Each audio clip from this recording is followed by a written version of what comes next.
Nah ini ya, pindang dagingnya wong Palembang. Wow, segar sekali ya. Kuahnya warnanya merah, cantik, kental nih. Dagingnya banyak ya. Nah ini salah satu varian masakannya wong Palembang, namanya pindang daging. Tuh.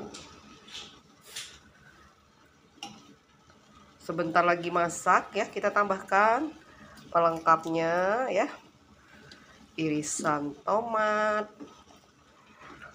nanas, daun bawang, kemangi, dan cabai rawit utuh. Seperti ini.